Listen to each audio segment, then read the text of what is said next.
美国政党政治是何时出现的？他们最初争论的焦点又是什么？一期视频带你了解美国的第一政党体系。体现了参与型的公民文化、多元的混合文化以及变革型创新文化的美国政治文化，可以说是美国最具特色的文化符号之一了。美国政治文化与美国的政治制度高度契合，当然也对其历史影响至深。而在美国政治文化中，政党政治显然是一个极其重要和不可忽视的一个要素。不同的政治党派基于不同的政治理念和利益诉求，时而对立，时而妥协，把政治生活的复杂性、多样性和矛盾性展现得淋漓尽致。从很大程度上来说，美国的政党政治几乎就是伴随着美国国家的成长而一同发展的。它的起源非常早，早在美国联邦政府成立的头10年，政党政治就已经出现端倪。这个时期可以说是美国历史上政治斗争最激烈的一个时期。美国的开国元勋们对于如何理解和实施联邦制、如何平衡中央和地方的权力等问题上产生了很多分歧。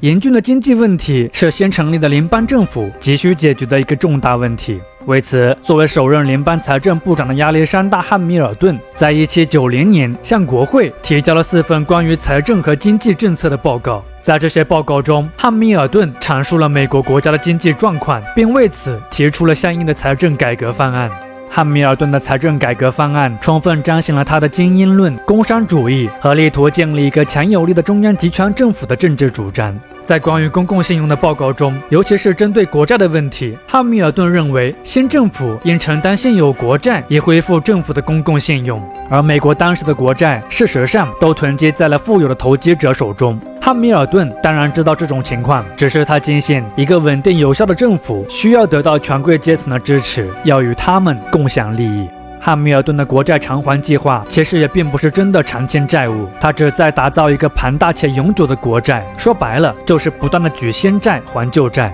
而通过让政府永久的成为富有阶层的债权人，那么政府的兴衰存亡就自然与这些富有阶层构建起了永久的共生关系。建立国家银行也是汉密尔顿财政改革方案中的一个重要措施。当时的美国货币系统非常混乱，各州在战时都曾发行过自己的货币，但在缺乏足够的金银储备做担保和统一的市场监督管理下，这些货币贬值非常厉害，并且存在严重的信用危机。所以当时大多数美国人更愿意用欧洲各国的货币，比如西班牙比索在当时是最受欢迎的。混乱的货币系统不仅对政府的信用造成了巨大的负面影响，更严重地阻碍了美国市场的统一和发展。而建立一个由联邦政府控制的中央银行，发行统一的货币，则可以很大程度上解决美国当下混乱的金融系统。此外，中央银行还可以成为联邦政府储存联邦资金的中心，让联邦政府可以更高效和稳定地开展税务、商业贷款等工作。开征新税也是财政改革方案中的一个重要环节。在此前的邦联政府时期，中央政府的大部分财政收入主要来自于西部公共土地的售卖。不过，无论是为了债务的投资和承担，还是支付政府的贷款利息，联邦政府的财政若想要获得健康和稳定的发展，它显然需要扩充财源。因此，汉密尔顿计划出台2项新税，即向酒厂征收的消费税和进口关税。进口关税在汉密尔顿看来十分的必要，它除了可以增加财政收入，更可以保护美国当时弱小的制造业免遭外国竞争的干扰。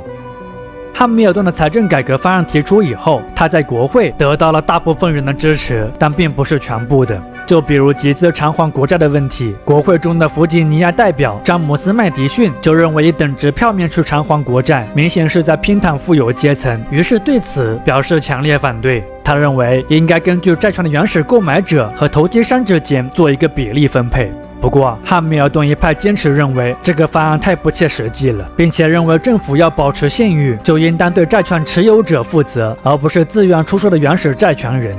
在关于公共信用报告中，为了强化中央政府，当然也为了更有效地恢复政府信用，促进经济发展，汉密尔顿还提出了联邦政府应当统筹各州债务的建议。而这就涉及到了一些没有债务或债务较少的州可能要承担起大量债务的问题。就比如在当时马萨诸塞州所欠的债务就远超弗吉尼亚。围绕这个问题之后引发了著名的1790妥协。这场妥协当中，汉密尔顿以同一将新首都设在南部为条件，换取到了弗吉尼亚对债务承担法案的赞成票。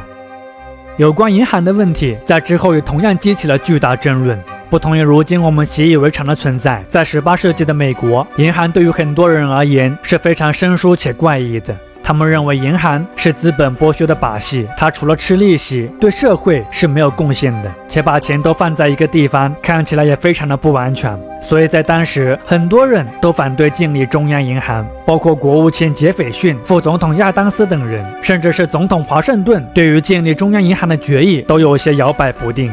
不过，这些问题在汉密尔顿超凡的智慧和口才之下，最后几乎都得到了解决。1791年，美国第一家中央银行——第一合众国银行诞生。银行开售股票当天，所有股票在1小时内售罄。1792年，关税政策也被通过，只是税率没有汉密尔顿预期的那么高。同时，为了让关税政策能够被有效执行，国会之后还通过法案，创建了一支由财政部管辖的武装缉私船队，以处理走私问题。这支缉私队也是未来美国海岸警卫队的雏形。相比前两者，消费税的推行遇到了更多的阻力。1791年到1794年间，宾夕法尼亚西部发生了一系列抗税运动，史称威士忌叛乱。发起叛乱的主要参与者是西部农民。在当时，把谷物酿成威士忌是西部农民解决谷物运输和存储的重要方式。在缺少现金的西部，威士忌通常还是一种重要的交易媒介。总之，对威士忌酒征收消费税引起了西部农民的极大不满，于是他们并开始抵制纳税，并为此发起了一系列激进的行为，包括袭击税收官的住宅等等。威士忌叛乱在1794年达到高潮，而为了彰显联邦政府对维持法治的能力与决心，这一年华盛顿亲自带队征集了规模达1.5万人的民兵前往宾夕法尼亚平定叛乱。在政府的武力威慑下，叛军很快就瓦解了，消费税因此得到了继续执行。不过其征税过程仍旧不是特别顺利。在汉密尔顿财政改革方案的一套组合拳之下，美国经济状况得到了极大的改善。一份数据显示，在汉密尔顿担任财政部长的1789年到1795年，美国进出口贸易额分别增长了86%和136%，联邦政府的税收增长了75%，央行发行的纸币占流通货币总量的40%。而汉密尔顿在稳定新政府、促进美国发展所开展的诸多政策，虽确实有效，并且也得到了社会各界要员的支持，但他及其同党的一些政治行为，也让他的反对者们感到难以忍受。以麦迪逊和杰斐逊为首的等人认为，以汉密尔顿为首的联邦党人已经成为了受利益牵扯的独断专行的多数派。他们看到联邦党正在建立一个具有全国影响力的关系网，联邦党人牢牢地掌控着政权，并通过掌握的官员任命权和政府奖赏权等特权犒赏自己的支持者，使得这个具有贵族性质的联盟不断扩大。反对者们认为，联邦党的所作所为和英国政府的腐败行为别无二致。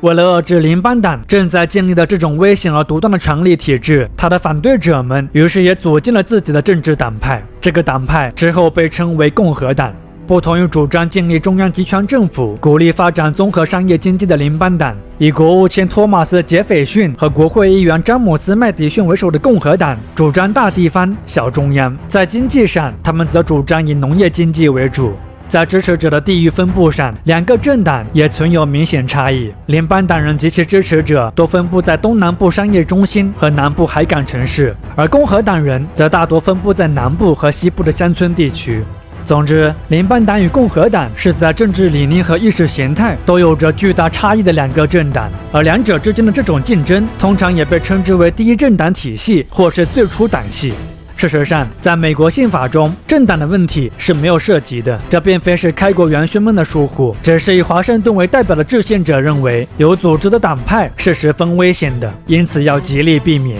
所以在最初，两党人士均不承认自己是一个政党，但同时他们也不向对方的要求做出任何让步。他们持有的唯一共同观点或者说是论调是，他们相信着自己的政党组织代表着人民的最佳利益。不过，仍可以明确地说，联邦政府的头10年，联邦党占有着绝对优势。一方面是因为联邦党人在解决原邦联政府未能解决的诸多问题中有着诸多亮眼政绩，另一方面也是因为华盛顿更加支持联邦党人。